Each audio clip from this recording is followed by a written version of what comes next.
সচিবালয়ের প্রধান ফটক দিয়ে ঢুকতে প্রথমেই পড়ে ৭ নম্বর ভবন। গতকাল বুধবার দিবাগত রাত ১টা ৫০ ভবনটিতে আগুন লাগে।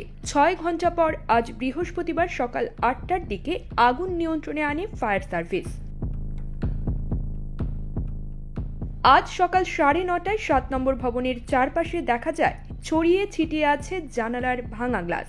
আগুনে ভবনের ৬ থেকে ৮ তলা পুড়েছে। ভবনের চারদিকে ফায়ার সার্ভিসের ছিটানো পানি। কয়েকটি কবুতর মরে পড়ে আছে। ভবনের ভেতরে কাউকে ঢুকতে দিচ্ছে না আইন শৃঙ্খলা রক্ষাকারী বাহিনী।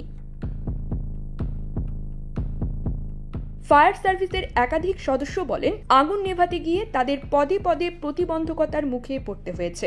সচিবালয়ের ফটক দিয়ে ফায়ার সার্ভিসের গাড়ি ভেতরে ঢোকাতে বেশ বেগ পেতে হয়েছে। কর্মকর্তারা বলেন, আগুন নেভানোর জন্য ফায়ার সার্ভিসের 2টি টার্ন টেবল লেডার ভেতরে ঢুকতে পেরেছে। যদি আরও বেশি টিটিএল ঢুকতে পারত তাহলে আরও আগে আগুন নেভানো সম্ভব হতো।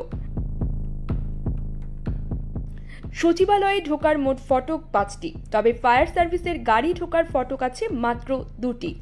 এই 2 ফটক দিয়েও ফায়ার সার্ভিসের বড় গাড়ি ঢুকতে সমস্যা হয়েছে বলে জানান কর্মকর্তারা। তারা বলেন, সচিবালয়ের 4 নম্বর ফটক দিয়ে ঢুকতে গিয়ে ফায়ার সার্ভিসের একটি গাড়ি ভেঙে গেছে। আগুন নেভানোর কাজ শেষে ফায়ার সার্ভিসের গাড়ি সচিবালয় থেকে বের করতেও বেশ সমস্যা হয়েছে বলে জানান কর্মকর্তারা। গাড়ি বের করতে গিয়ে দেয়ালের কয়েকটি জায়গা ক্ষতিগ্রস্ত হয়েছে।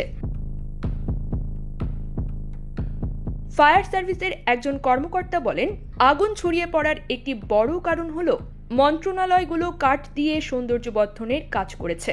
এটি যখন করা হয় তখন নিষেধ করা হয়েছিল, কিন্তু কাঠ দিয়েই সৌন্দর্য বর্ধনের কাজ করা হয়। এছাড়া মন্ত্রণালয়ের প্রতিটি রুম ছিল বন্ধ। তালা ভেঙে জানালা ভেঙে ভেতরে ঢুকতে হয়েছে। আগুন নেভানোর কাজে জড়িত ফায়ার সার্ভিসের একাধিক কর্মকর্তা বলেন, অভিযান পরিচালনা করতে তাদের বেশ সমস্যা হয়েছে, যে কারণে আগুন নেভাতে সময় লেগেছে। News desk, beach Bangla 24।